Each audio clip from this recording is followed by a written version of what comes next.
De retour dans Totalement Foot, c'est la deuxième partie de cette émission. On va essayer de faire vite, il nous reste plus beaucoup de temps. Charlie Briand, nous avions fait le joueur du mois. Je suis désolé, c'est pas vous qui avez été élu joueur du mois de septembre. Donc c'est Dosé Pénaud, en revanche, votre coéquipier, voilà, qui était parmi les 4 joueurs retenus pour être élu joueur du mois. Et c'est lui à 43%, voilà, qui devance Julien Daniel de Mamère Santiengom et enfin Vincent Créin. Vous allez pouvoir lui remettre ce trophée que vous allez venir chercher en son nom. Et bonne humeur et plaisir, comme d'habitude. Merci, vous serrez la main de ma part. Et puis on peut-être l'occasion, voilà, applaudissements. C'est l'occasion peut-être de le retrouver dans une prochaine émission Dosé Pénaud, qu'on va découvrir aussi dans le résumé que vous allez pouvoir suivre dans un instant. C'était le stade Mayenne contre vous, Saint-Saturnin, pour la 4e journée de DH, avec Charlie, un match qui va tourner davantage en première mi-temps, du moins pour les Mayennais.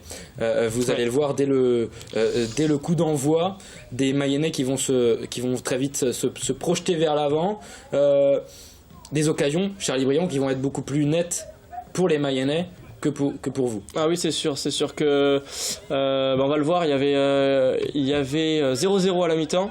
C'est vrai que on a eu un grand gardien aussi, encore une fois, comme souvent. Et si le Stade Mayennais mène à la mi-temps, c'est vrai que c'était pas volé. Là, vous avez vu la frappe de votre numéro 7, Antoine Séché. Antoine Séché, ex-Suzerain, et puis beaucoup d'occasions. Là, vous allez pouvoir les voir, ça va être les 20-25 minutes Mayennais, cette tête qui passe à côté, ce mauvais dégagement de Ben Dagar qui va profiter à l'attaquant mayennais. Ça passe au-dessus, et puis ce face-à-face qui va passer à côté de la cage de Wilfried Fontaine. Encore des occasions pour les Mayennais, ça terminera dans les bras de votre gardien. Là, nouveau, on croit au penalty, et je pense que vous allez le voir, Charlie Briand, sur ce penalty. Il me semble quand même qu'il y a une petite faute, légère faute. En tout cas, ça n'a pas été sifflé par l'arbitre de la rencontre. À la mi-temps, il y a toujours 0-0. Et très vite, vous allez le voir, Saint-Saturnin qui manque de peu une occasion. Mais juste après le contre, et c'est votre défenseur, Ulik Luped, il me semble-t-il, qui va provoquer une faute qui semble non contestable, même si votre entraîneur semble dire le contraire. Ce penalty qui sera transformé par Nicolas Gaudin, justement à la 46e. On vient de rentrer, justement, on vient de sortir des vestiaires. Là, vous voyez une superbe parade du gardien Saint-Sanien, et là c'est Dosé Pénaud. Regardez ce retour exceptionnel du joueur du mois de septembre, et qui vient reprendre ce ballon, pourtant avec le Mayennais qui avait une certaine avance pourtant.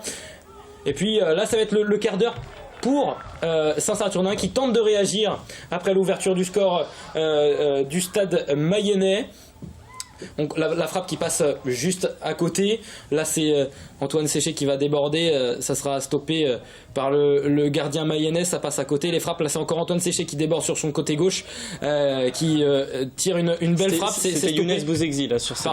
Et là, c'est cette tête de votre numéro 9. Celle-là qui je pense doit finir au fond. Il y a toujours c'était Bastien Patry, du coup. Il y a toujours 1-0 pour le Stade Mayennais, encore des arrêts de votre gardien. Ce coup franc qui sera encore une fois arrêté par Wilfried Fontaine. Et puis à la 94e minute de jeu, là vous voyez cette barre, on n'est pas encore à la 94e minute de jeu, mais on y arrive bientôt. Encore des occasions saint-saniennes. Et puis cette perte de balle du joueur qui vient de rentrer, Charlie Briand. Quel est ce joueur? Je ne me souviens plus de son prénom. Kevin Collet. Et puis Nomo qui sert Nicolas Gaudin, qui se retrouve seul face à Wilfried Fontaine, qui va le dribbler et qui va marquer ce but. Ça fait 2-0 pour le Stade Mayennais, qui va gagner ce match 2-0. C'est le score final. On va écouter tout de suite les deux entraîneurs après la rencontre. On a quand même dominé toute la première mi-temps. On s'est quand même créé 5-6 occasions franches devant le gardien. Ce que je leur disais à la mi-temps à mes joueurs, c'est que elle aurait pu être parfaite s'il y avait le but marqué. Mais au niveau des intentions de jeu, au niveau du jeu, au niveau de l'agressivité dans le bon sens du terme, on a été très concentrés, très appliqués. Donc voilà, il fallait juste continuer à mettre un coup de pression sur Saint-Saturnin. Et c'est ce qu'on a fait dès le début de la mi-temps, ce qui nous a bien aidé. Mais donc au point, on va dire qu'on mérite quand même la victoire sur ce match. Ouais. Et ma déception, c'est que ce match il bascule avec une décision arbitrale qui est à mon avis contestable. Donc voilà, après faut pas retirer la bonne prestation de Mayenne. Nous on a parfois un peu trop subi. On a eu une réaction en deuxième mi-temps suite à ce but. Ensuite, on a essayé. On manque aussi une occasion à revenir, pour égaliser. Donc c'est des regrets. Le dernier but était anecdotique dans la fin de ce match. Et puis parce qu'on s'est désorganisé un petit peu. Mais voilà, déçu de perdre à domicile, déçu que notre invincibilité soit remise en question aujourd'hui chez nous. Donc il faut qu'on arrive maintenant à rebondir et à se reprojeter rapidement sur d'une part la Coupe de France dès ce week-end et puis sur le match de championnat à Bonchamp.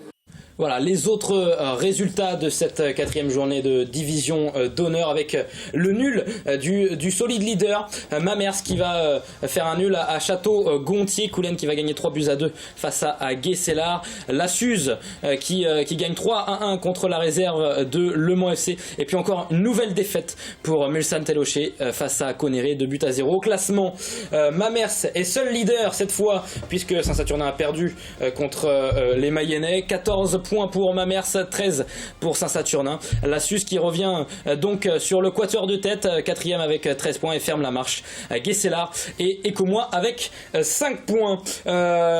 Messieurs, qu'avez-vous à dire sur cette quatrième journée de championnat très rapidement?